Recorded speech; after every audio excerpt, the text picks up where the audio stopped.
Welcome to episode 22. We're hoping that this week we can get these electrics working. I'm crossing both fingers and my toes and my legs, everything really, that works. In the meantime, we're working on this dash assembly. So this top rail here has come out of the original Purdey, and we're putting that in onto this support piece that came from Clarissa. When that's all bolted together, that will be nice and solid, and it gives us good base to build the sort of center dash console bit where we're going to have a lot of switches and things to put in. I've got the seat box metal to collect this week. We've got some deliveries hopefully turning up, but our number one aim for this week is to get these electrics working. So we've got things to be getting on with in the meantime because the box doesn't come until Thursday. Let's go. We're just getting this dash top securely bolted into place.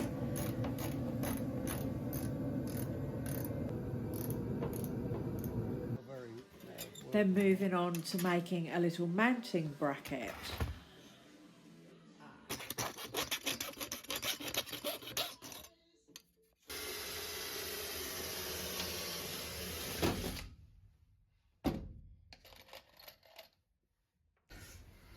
This plate is to hold the big rubber grommets in place that come up through the bulkhead with these wires on that go into the ECU. And we're using our old favourite, the pop rivet gun, just to hold that securely in place.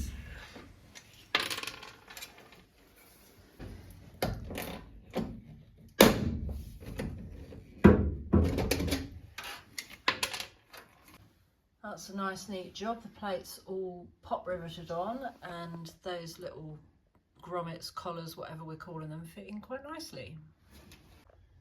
That's all the vital bits in place. They don't work at the moment, but they're in place. And Alex at ASP Engineering is going to make us something that kind of covers all that up to protect it. Next job is to make some brackets to fit this Binnacle onto, because obviously we haven't got the normal bits. Chris is using the existing fixing lugs that would normally go into the dashboard assembly and making up a bar that will use those and fix the bottom of this Binnacle into place.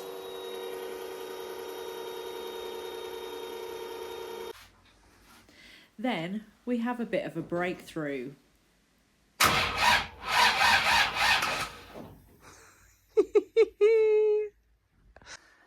So a bit of a breakthrough today.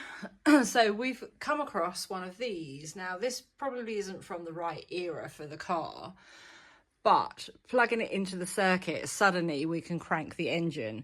So we've still got to wait until Thursday morning for the one that we actually need, but at least we know that this solves part of the problem anyway. Well, most of the problem really. It's quite a mild afternoon this afternoon, so I thought I'd just come outside, get a bit of sun on my face. Makes a change from being in the workshop. So what I'm going to do, we have these which I think I've shown you before. These fit on the bumper. These are for the recovery points for Purdey, so they bolt through the bumper onto the chassis, and then a shackle goes through there to form the recovery point. So these are black. They came from Rattel X Industries. They need to be yellow. So what I'm going to do now is I'm going to give them a rub down with this just to rough the paint up, and then I'm going to paint them yellow.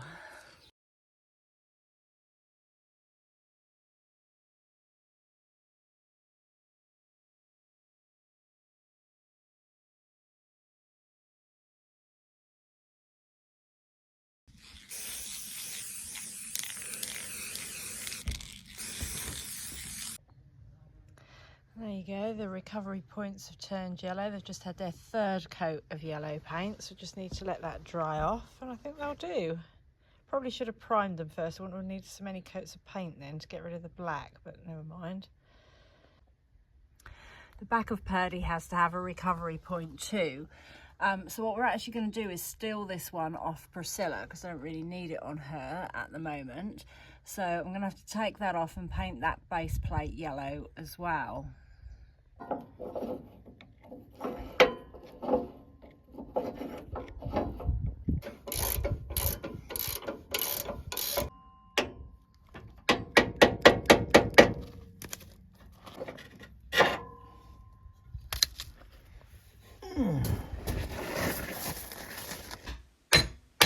We tap the stainless steel swivel part out of the centre of the plate and then take both parts over to the wire wheel just to give them a clean up.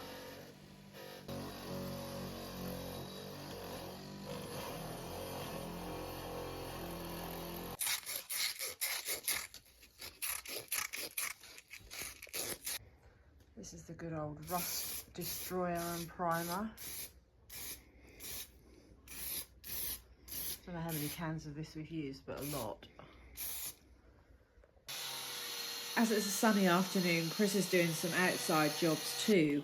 So these are the old rock sliders that we've taken off Priscilla, and obviously she ended up getting those nice fat ones, but they need rubbing down and stripping back, ready to be repainted before they're fitted onto Purdey. And of course, one of them was still on the car from when she went to safety devices, so we need to take that off and do that one as well. That definitely moved something. I've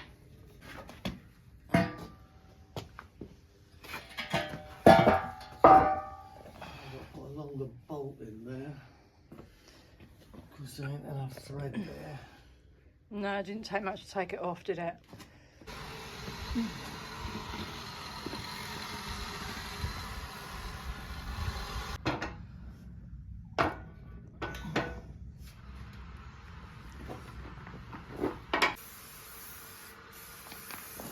This rock slide is just getting a coat of that magic primer and rust killer stuff before we paint it black again.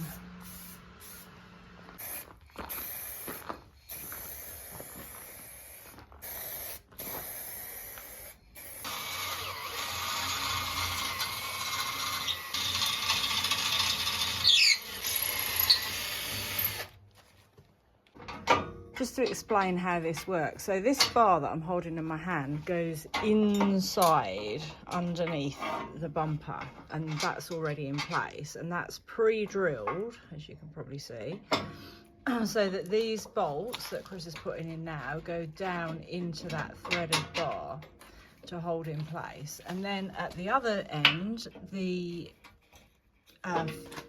recovery point uses the same fixings as the bumper. And then there's a big bolt goes through that and holds the whole assembly in place. We're on our way out. A couple of jobs to do this morning. We've got to drop Lulu off at the garage because she's got a bit of a leak that needs fixing, and then we need to go and collect that little electrical box and also pick up the metal for Purdey's seat box.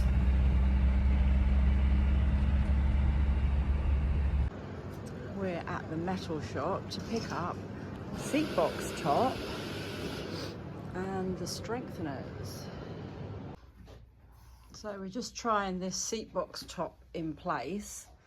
It's not quite ready to fix down yet. We need to do little things like radiusing off these corners so we don't stab ourselves and stuff like that. But that's going to be pretty cool and pretty strong as well. We've got communication with the ECU. It's magic. Oh, right. I think.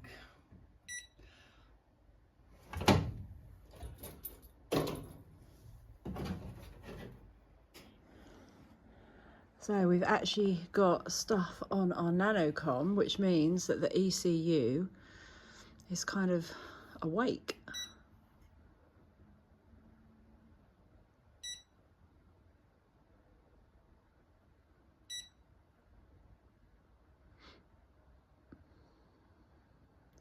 Faults. we want any faults? So it'll probably just tell us things we haven't got, and that. Unable to communicate with the ECU. Okay. Well, that's sort of not helpful. Can you grab the torch that's under the car? Yeah. Again, 29. Yeah, 29, and it should be a green and blue wire. Looks possible. Well, the same as that one coming out of the black relay. Got 6 volt. We've certainly got something coming out of it. Okay.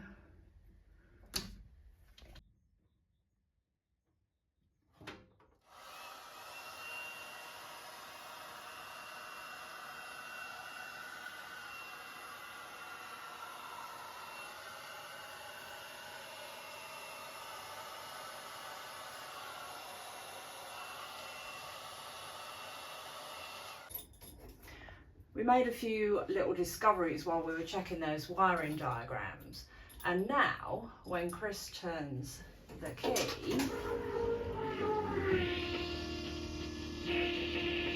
that's the fuel pump priming, which means that the ECU is talking to it and telling it what to do. So that's a massive step forward. We can't start Purdey just yet because we've still got a lot of bits missing.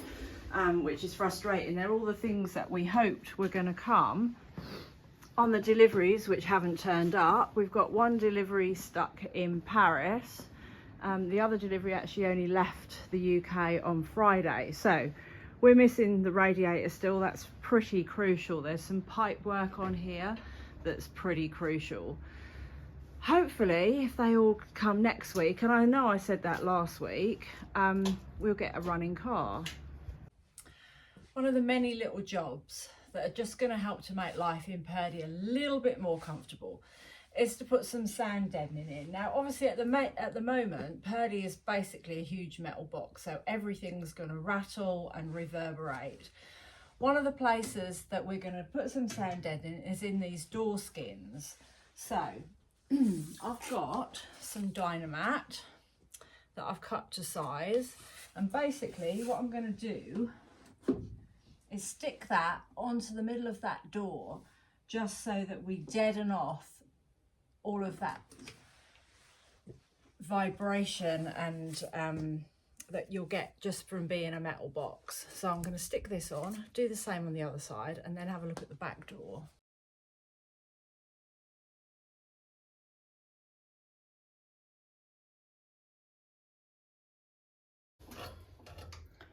We thought a handbrake might be useful.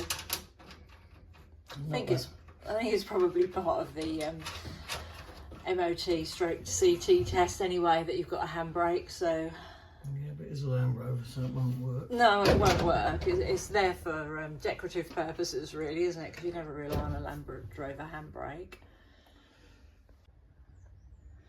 This is the handbrake cable that's got to come through the seat box. Unfortunately, we don't have a drill that's the right size to get this through, so we've ordered one and hopefully it'll be here next week. Just looking at where these reinforcing plates that we picked up the other day go into the seat box. So they'll go kind of underneath, and then the big plate goes all the way across the top. And then there's some other reinforcing that goes on top of the seat mounts. We're at the end of another frustrating week, to be honest. We've been hampered by not getting the deliveries that we thought we were going to get this week. However, the big breakthrough is that we've got power to the ECU, and this pump for the fuel is actually working, which means that when we get the things to put onto the engine side, we can actually try and start the car. So that's a big step forward, which we're relieved about, to be honest. Once again, we're in a situation where we're just waiting for parts, and that's just so frustrating, but we can't do anything about that. That's just a supply chain problem. Some of the parts were out of stock, had to be ordered, so the deliveries got held up. As we go into next week, we've got a busy week on our personal lives as well. So we'll see how we get on. Hopefully if the bits come, we'll be energized to really make a push with that. But we do have to take some time out next week. Anyway, in the meantime, if you're pleased, as we are, that Purdey is actually starting to be ready to actually start the engine for the first time, we really appreciate the biggest thumbs up. Honestly, it's been so worrying that she might not actually run, but we've got there. If you're able to, please subscribe to the channel. We want to grow the channel, tell everybody about our adventure, and we would like to thank all of you for sticking with us on this journey, which has definitely had some low points recently, but now we're going to go up. The only way is up. Who said that? Oh yeah, Yaz and the plastic population, if you're old enough to remember that. Anyway, thank you once again. We'll see you next week.